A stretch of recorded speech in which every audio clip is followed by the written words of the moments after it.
وسلام على عباده الذين اصطفى خصوصا على سيدنا محمد المصطفى المجتبى وعلى آله وأصحابه الأسفياء الأتقياء.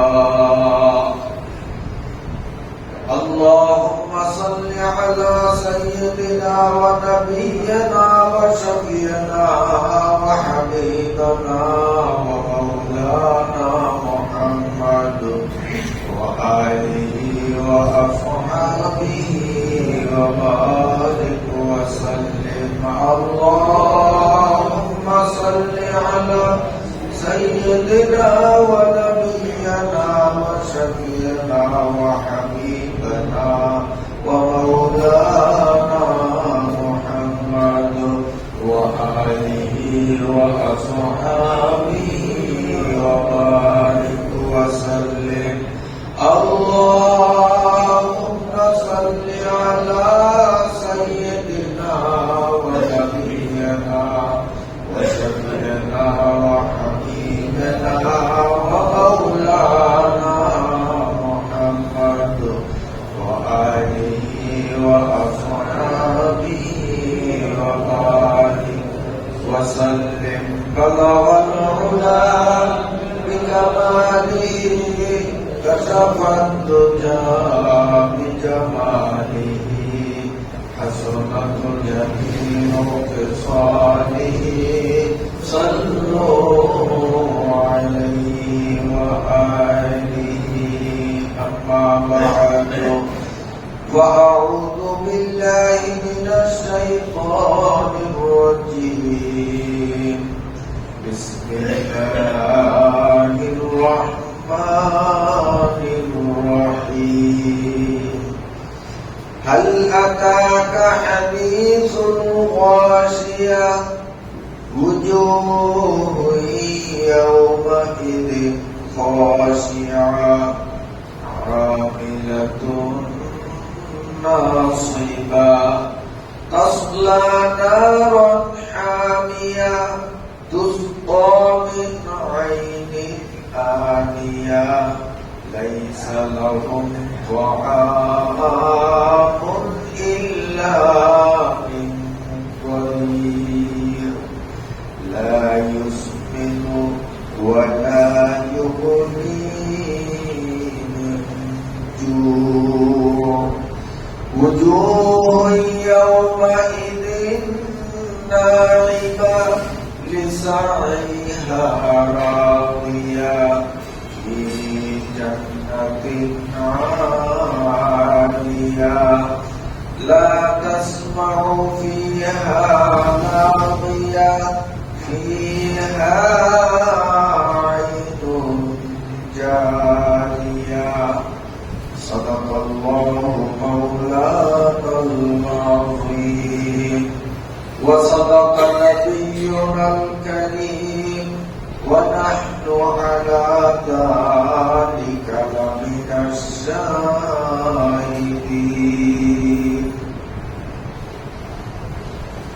সম্মানিত সমবেত মুসলিম কিরাম, মহান আল্লাহ রাব্বুল আলামিনের দরবারে আমরা প্রথমেই শুকরিয়া নিবেদন করছি যে রব্বুল আলামিনের দয়া ও মেহেরবানির ফলশ্রুতিতে নৈসর্গিক দুর্যোগপূর্ণ আবহাওয়া থাকা সত্ত্বেও আমরা সময়গত আল্লাহ পাকের মহান হুকুম সালাতুল জুমা সমাপনের উদ্দেশ্যে আল্লাহ করে আসতে সক্ষম হলাম। আলহামদুলিল্লাহ। পবিত্র কোরআনুল কারীমের 88 নম্বর সূরার প্রাথমিক কিছু অংশ আজ আমি আপনাদের সামনে তিলাওয়াত করলাম। গত সপ্তাহে আমাদের 89 নম্বর সূরা শেষ হয়েছিল আজ আমরা ধারাবাহিকতা অব্যাহত রেখে তার পূর্ববর্তী সূরা অর্থাৎ সূরাতুল আল-গাশিয়া 88 আয়াত ও 1 রুকু বিশিষ্ট সূরাটি আমরা তিলাওয়াত করব। প্রথমে শাব্দিক অর্থ আল্লাহ পাক বলেন, বিসমিল্লাহির রহমানির রহিম, পরম করুণাময় দাতা দয়ালু আল্লাহর নামে আরম্ভ করছি। আল-আতাকা হাদিসুল গাশিয়া,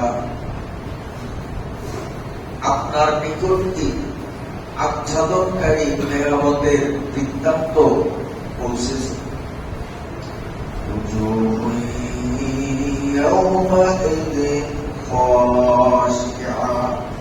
সেদিন অনেক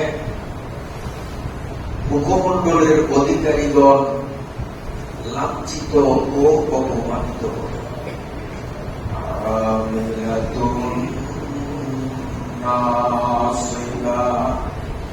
ক্লিষ্ট ও ক্লান্ত, তাসলা নারান হামিয়া, উত্তপ্ত জ্বলন্ত আগুনে প্রজ্বলিত হবে। তুসকা মিন আইনিন আনিয়া, পান করানো হবে তাদের ফুটন্ত নহর থেকে।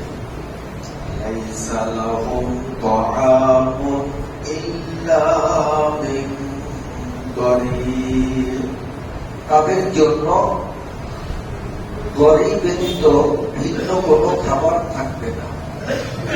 লা ইউসমিনু ওয়া লা ইউগনি মিন জু, এতে তাদের পুষ্টিও হবে না এবং ক্ষুধায় উপকারও আসবে না। আলোচ্য এই 7টি আয়াতের মধ্যে আল্লাহ রাব্বুল আলামিন কিয়ামত এর বিভীষিকাময় অবস্থার কিঞ্চিত বর্ণনা দিয়েছেন। আল্লাহ তাআলা প্রথমেই নবীজিকে সম্বোধন করে বলেন, আপনার কাছে কি কিয়ামতের বৃত্তান্ত আসেনি? যে কিয়ামতের বৈশিষ্ট্য হবে সে সকলকে ঘিরে ফেলবে, আচ্ছাদিত করবে। এই কিয়ামতের বেষ্টনীর বাইরে কেউ থাকবে এবং শক্তিমত্তা কারণে তখন সব মানুষগুলোকে কিয়ামত বেষ্টন করে ফেলবে। আল্লাহ তাআলা সেই কিয়ামতের বিভীষিকাময় আযাবের এবং অবস্থার চিত্রটা এভাবে বয়ান করেন,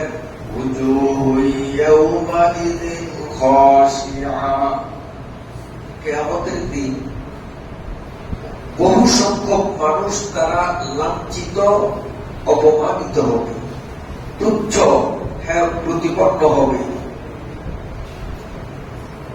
দুনিয়ায় যতই ক্ষমতা সম্মান অধিকারে তারা প্রতিষ্ঠিত ছিল, কিন্তু এই পার্থিব জগতের মান মর্যাদা সম্মান ক্ষমতা কিছুই সেদিন তাদের থাকবে না। তাদের কপালে লাঞ্ছনা বঞ্চনা গঞ্জনা ছাড়া ভিন্ন কোনো আর সুযোগ তাদের থাকবে না। আমিনাতুন নাসিবা, ক্লিষ্ট ও ক্লান্ত থাকবে তারা। আমিলা বলা হয় অবিরাম গতিতে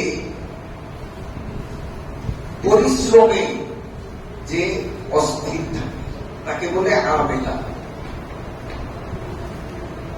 পাপী এবং কাফের মুনাফিক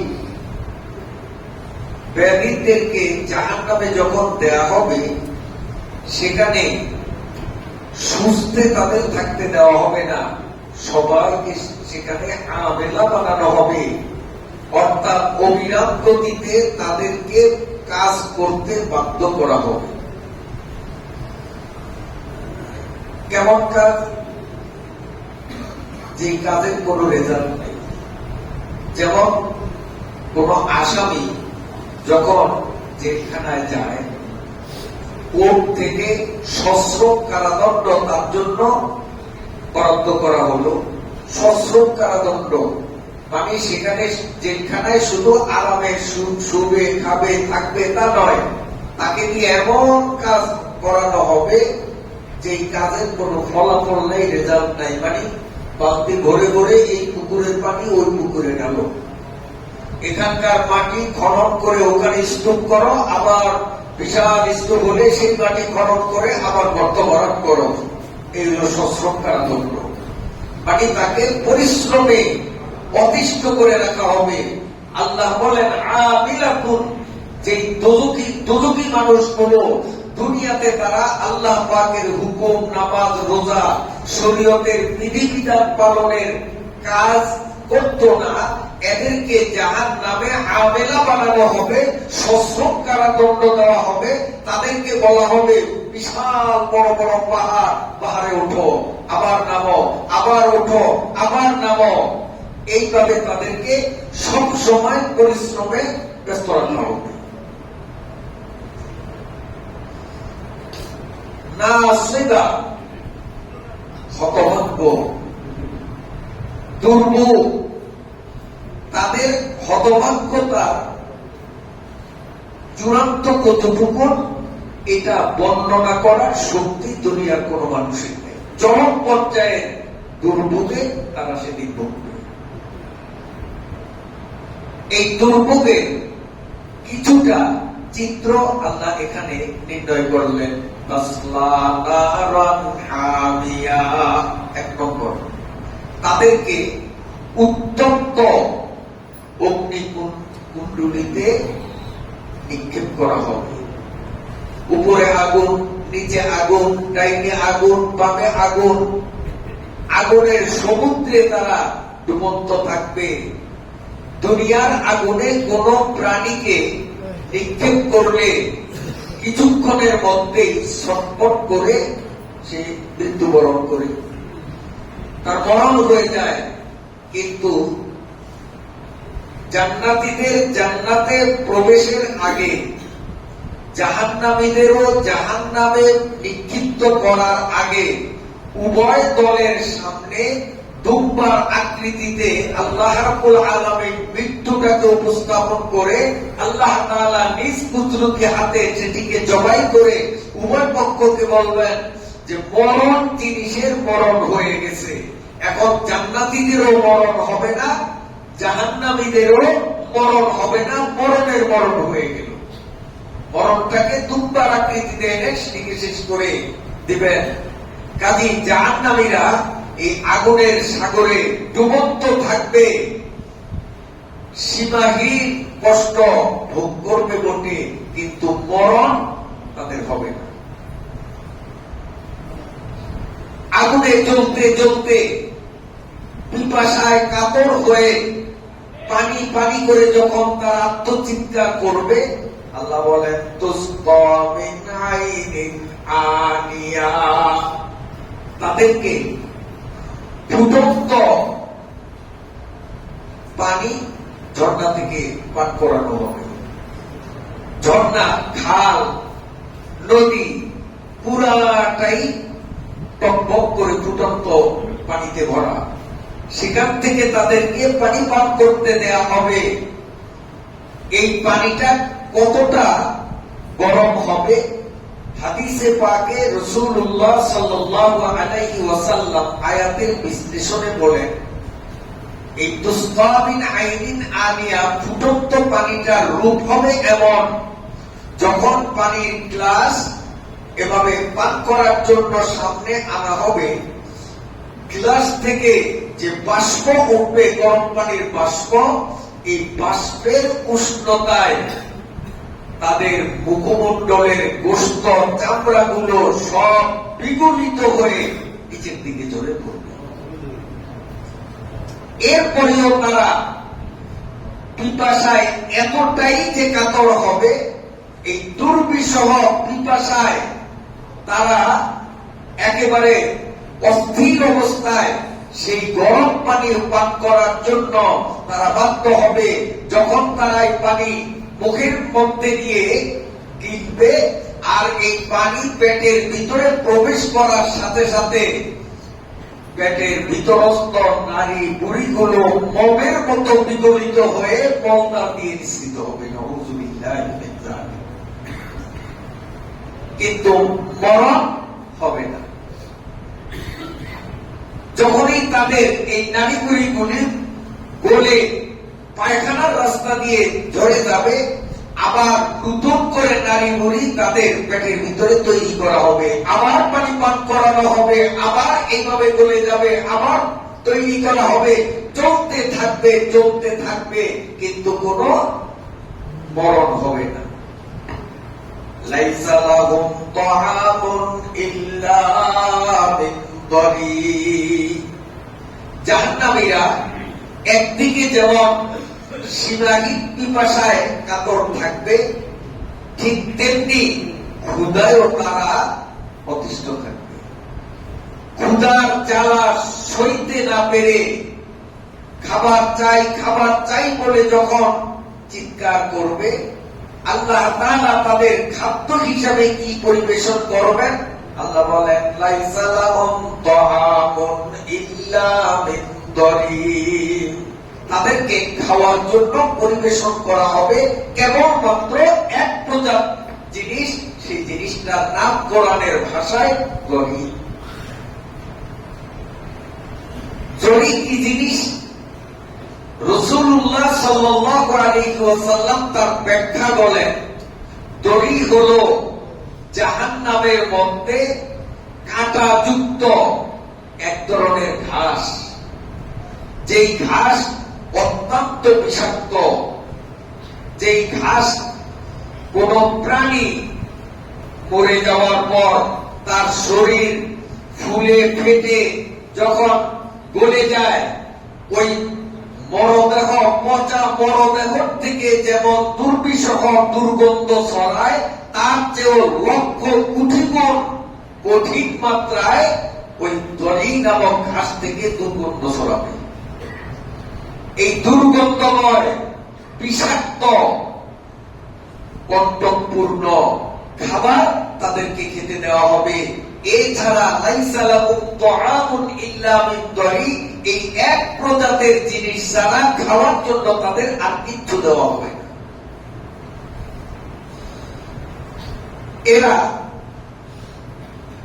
এই ক্ষুধা জ্বালা এতই তীব্র হবে, সইতে না পেরে এই দুর্গন্ধ বিষাক্ত কণ্টকপূর্ণ দড়ি মুখের মধ্যে দিয়ে যখন খেতে চেষ্টা করবে, আর দড়িগুলো পেট পর্যন্ত পৌঁছাবে না, গলার মাঝামাঝি এসেই সবগুলো কাঁটা এভাবে দাঁড়িয়ে যাবে, গলার মধ্যেই সেটা আটকে পড়বে। তখন কি অবস্থা হবে?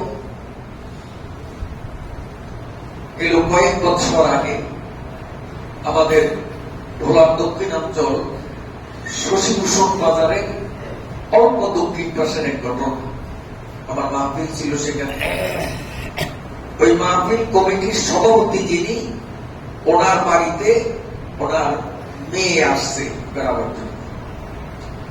তো ওনার নাতি, ছোট্ট নাতিকে নিয়ে উনি পুকুরে তার পালিত কই মাছ শিকার করতে গেছে, জাল মারছে। তো নাতি মাছের পাত্র নিয়ে, যে মাছের মাছ যে পাত্রে রাখবে, ওই পাত্র নিয়ে আসতে একটু বিলম্ব হওয়াতে উনি একটা কই মাছ এভাবে মুখের মধ্যে দিয়ে তাতে কামড় দিয়ে রাখছেন, আর চালের থেকে আরেকটা কই মাছ ছুটে দিতেছেন। হঠাৎ ওনার দাঁত থেকে কই মাছটা ছুটে ভিতরে গেছে, গলার মাঝে গিয়ে আটকা পড়ছে। কই মাছের দুই দিকের কাঁটা যখন সোজা করছে, তখন কি অবস্থা তারটা সেই বুঝে। সাথে সাথে তাকে অ্যাম্বুলেন্সে করে ভোলা হয়ে ডাইরেক্ট বরিশাল নেওয়া হয়। সেখানে ডাক্তাররা অপারেশনের সব সামগ্রী উপস্থিত করছেন, অপারেশন শুরু করবেন, কিন্তু অপারেশন শুরু করার আগেই উনি ডেড বডিতে পরিণত হয়ে গেছেন। সাধারণত খাদ্য জাতীয় জিনিস, মাছ খুব পুষ্টিকর খাদ্য, সুস্বাদু খাবার, এই একটা মাছেই যদি এই কঠিন অবস্থা হয়, জাহান্নামের সেই দরিত খাদ্য জাতীয় দ্রব্য নয়, সেটা তৈরি করা হয়েছে আযাব দেওয়ার জন্য।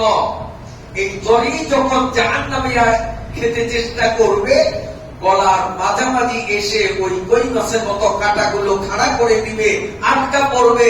যত চিল্লা চিল্লি করবে, না বাইরে আসবে না ভিতরে ঢুকবে, তখন যে তাদের কি কঠিন অবস্থা, এটা যারটা সে ছাড়া অন্যে বোঝার কোন শক্তি নেই।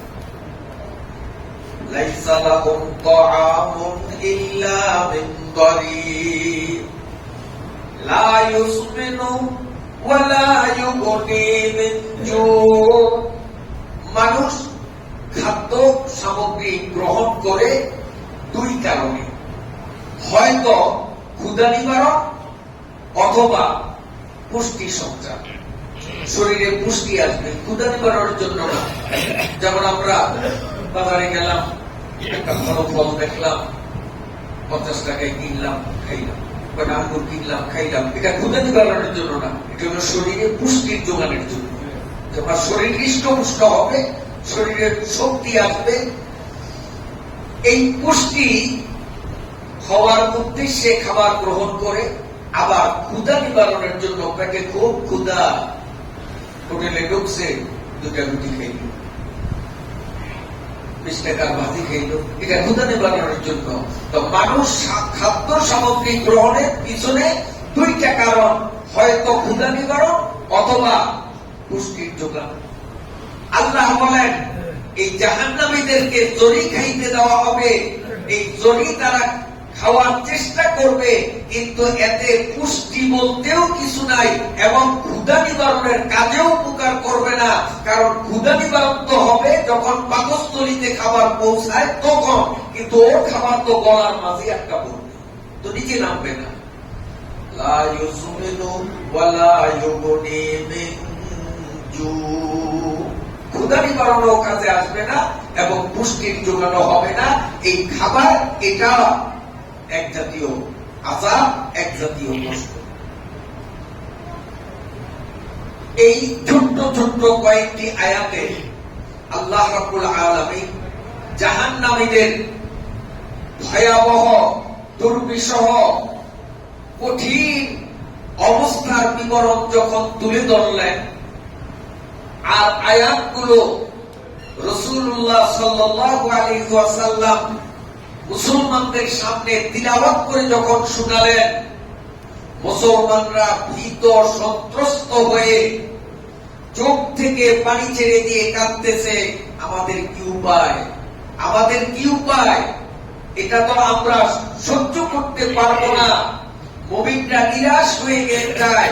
আল্লাহ রাব্বুল আলামিন তৎক্ষণাৎ মুমিনদের অন্তরে সান্ত্বনার সঞ্চারের লক্ষ্যে আল্লাহ তাআলা পরবর্তী কয়েকটি আয়াত নাযিল করে মুমিনদেরকে শান্ত করলেন। আল্লাহ বলেন, উজুহু ইয়াওমাইযিন নাঈমা লিসাইহা রাদিয়া ফি জান্নাতিন আলিয়া।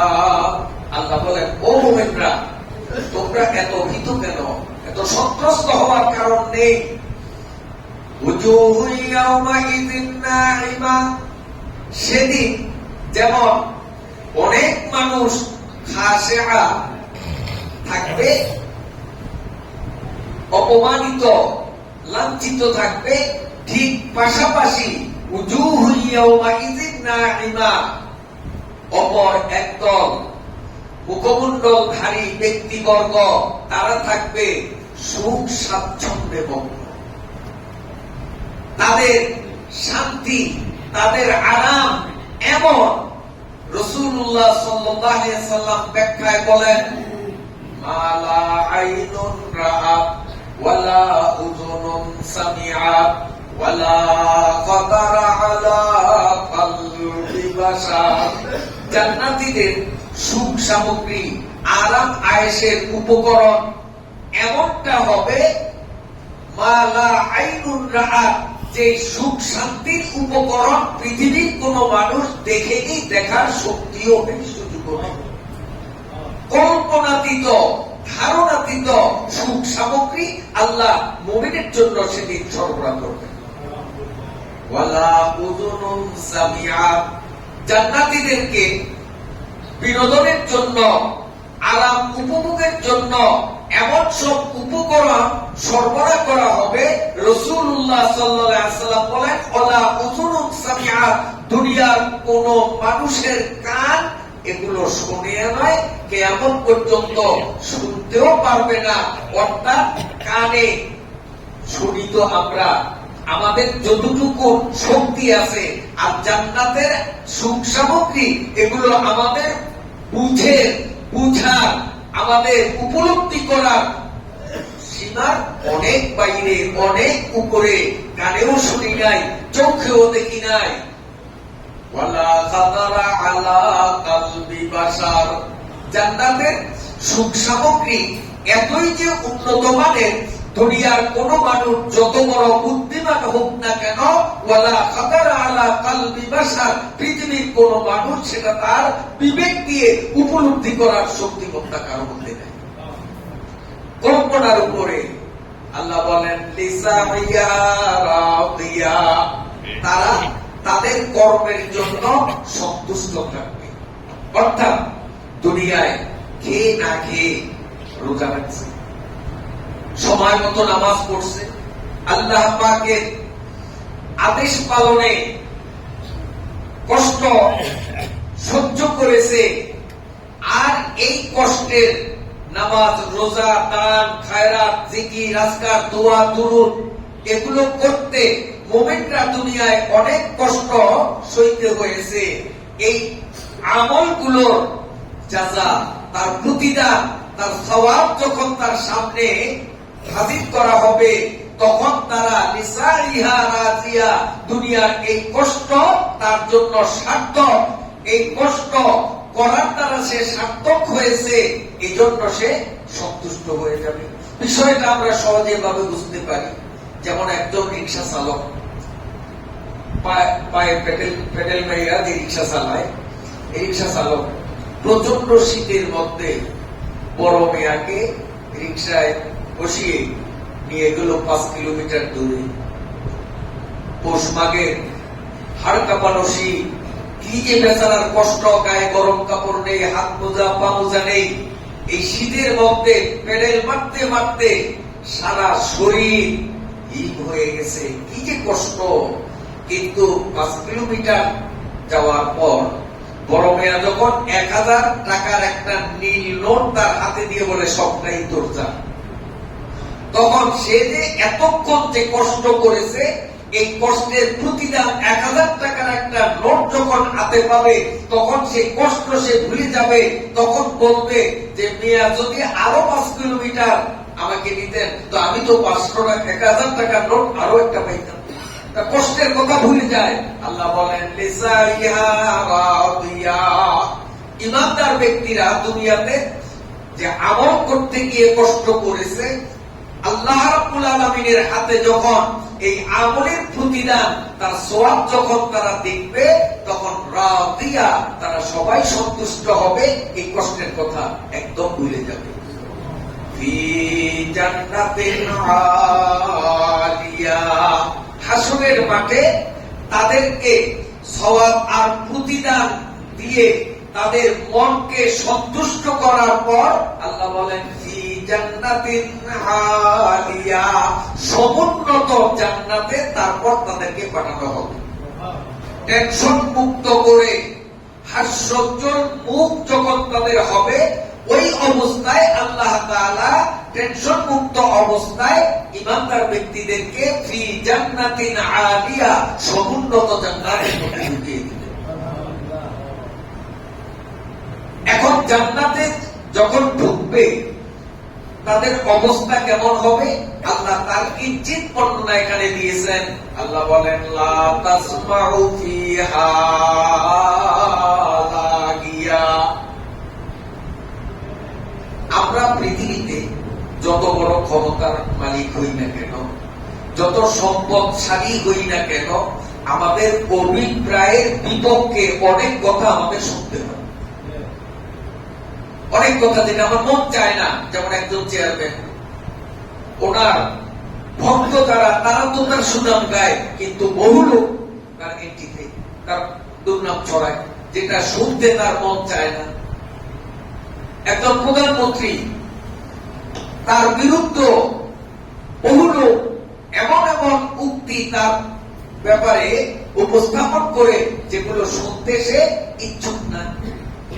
পৃথিবীতে মানুষ যত বড় ক্ষমতার চেয়ারের মালিক হোক, যত সম্পদ হোক, যত বড় শিক্ষিত হোক, যত যাই হোক, নিজের অভিপ্রায়ের বিরুদ্ধে, মনের বিরুদ্ধে অনেক কথা তাকে শুনতেই হয়। কিন্তু জান্নাত এমন একটা জায়গা, লা তাসমাউ ফিহা লাগিয়া, সেখানে আমি শুনতে চাই না এমন কোন কথা আমার কানে আসবে না।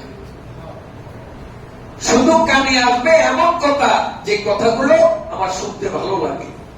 ফেরেশতারা সালাম দিবে, জান্নাতি এক অপরকে দেখলে সালাম দিবে, সেখানে শান্তির বাণী আদান প্রদান চলবে।